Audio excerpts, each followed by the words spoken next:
কি rod binding করা হচ্ছে, শাটারিং কোনো জায়গায় লিক আছে কিনা, এগুলো দেখা গেছে খুবই সবারই চোখে বাজে। কিন্তু ঢালাই যেখানে মিক্স করা হয় এবং যেখানে ভাইব্রেটর মারা হয়, এই দুইটা জায়গায় অবশ্যই আপনাদের খুবই বিশেষ করে খেয়াল রাখতে হবে। এবং কি ঢালাইয়ের সময় অতিরিক্ত ভাইব্রেটর মারা যাবে না। আর ঢালাই যখন যেখানে মিলায় ওখানে ইঞ্জিনিয়ারের মাধ্যমে রেশিওটা ঠিক রাখতে হবে, যাতে কোনো মেশিনে দেখা যায় খোয়া খোয়া মাল হয়, কোনো মেশিনে বালু বালু মাল হয়, এরকম যাতে না হয়। ঢালাইটা এক নিয়মে আসতে হবে এবং কি এক রকমের হতে হবে, আর ভাইব্রেশন কম মারতে হবে। একটি ভবন যখন আপনি নির্মাণ করবেন, ইঞ্জিনিয়ারিং রোল মেনে আপনাকে নির্মাণ করতে হবে। আর না হলে দেখা গেছে ভূমিকম্পের সময় যে কোনো সময় আপনার বিল্ডিং ঘুষে পড়তে পারে এবং কি বিল্ডিং দুর্বল হয়ে যেতে পারে। তো যখন টাঙ্কির ওয়াল ঢালাই হোক এবং কি কলম ঢালাই হোক, যে কোনো ঢালাই ক্ষেত্রে ভাইব্রেটর যেখানে ইউজ করা হবে, তখন অবশ্যই আপনাদের ভাইব্রেটরটা নিয়ম মতন মারতে হবে। যখন অতিরিক্ত ভাইব্রেশন করা হয়, তখন কুয়া আর বালু আলাদা আলাদা সাইড হয়ে যায়, তখন বালু পানি উপরে দিকে ভেসে ওঠে, নিচে কুয়া কুয়া হয়ে থাকে। তো আমাদের দেশে অনেক বাড়িওয়ালারাই মনে করে যে ভাইব্রেশন বেশি মারলে মনে হয় যে ঢালাইটা ভালো হয়। দেখেন, ঢালাইয়ের কাজে যদি আপনি অতিরিক্ত ভাইব্রেশন মারেন, কলমে পোকরা বের হবে দেখে, তাহলে কিন্তু আপনার ঢালাইয়ের ক্ষতি হবে। কারণ ঢালাইতে অতিরিক্ত ভাইব্রেটর মারলে হানিকম বের হবে এবং কি আপনার পোকরা যে বের হবে, এটা আপনার বিশেষ করে তো ক্ষতি হবেই এবং কি কুয়া বালু এক সাইড হয়ে যাবে।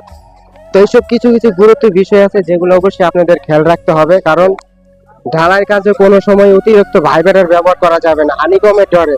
কারণ হানিকমের ডরে যদি আপনারা অতিরিক্ত ভাইব্রেশন করেন, তাহলে দেখা গেছে কুয়া বালু এক সাইড হয়ে যায়।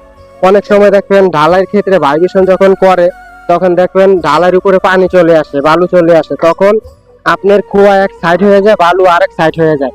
তো এই দুই সাইড হয়ে আপনার ঢালাইয়ের ক্ষতি হতে পারে। তো এইসব বিষয়গুলো অবশ্যই আপনারা খুবই গুরুত্ব সহকারে খেয়াল রাখবেন। বিশেষ করে ঢালাই যখন হবে, ঢালাইয়ের এখানে একটা ইঞ্জিনিয়ার না রেখে অবশ্যই যেখানে ঢালাই মিক্সিং হয়, এখানে আপনাদের একটা ইঞ্জিনিয়ার রাখলে ভালো হবে। কারণ ঢালাইয়ের রেশিওটা হচ্ছে খুবই গুরুত্বপূর্ণ।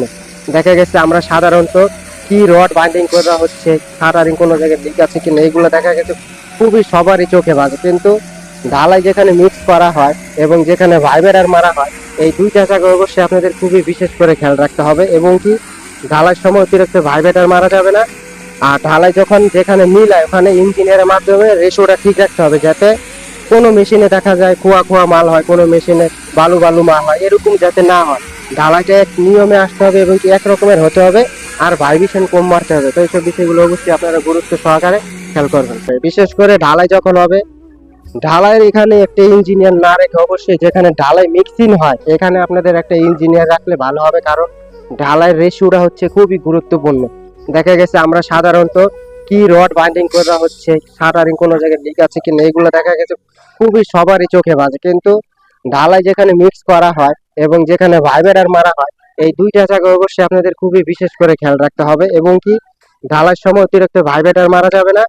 আর ঢালাই যখন যেখানে মিলায় ওখানে ইঞ্জিনিয়ারের মাধ্যমে রেশিওটা ঠিক রাখতে হবে, যাতে কোনো মেশিনে দেখা যায় খোয়া খোয়া মাল হয়, কোনো মেশিনে বালু বালু মাল হয়, এরকম যাতে না হয়।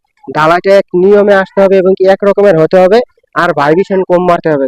তো সম্মানীয় দর্শকরা, এই বিষয়গুলো খুবই গুরুত্ব সহকারে খেয়াল রাখতে হবে। কারণ একটি ভবন যখন আপনি নির্মাণ করবেন, ইঞ্জিনিয়ারিং রোল মেনে আপনাকে নির্মাণ করতে হবে। আর না হলে দেখা গেছে ভূমিকম্পের সময় যে কোনো সময় আপনার বিল্ডিং ঘুষে পড়তে পারে এবং কি বিল্ডিং দুর্বল হয়ে যেতে পারে। তো যখন টাঙ্কির ওয়াল ঢালাই হোক এবং কি কলম ঢালাই হোক, যে কোনো ঢালাই ক্ষেত্রে ভাইব্রেটর যেখানে ইউজ করা হবে, তখন অবশ্যই আপনাদের ভাইব্রেটরটা নিয়ম মতন মারতে হবে।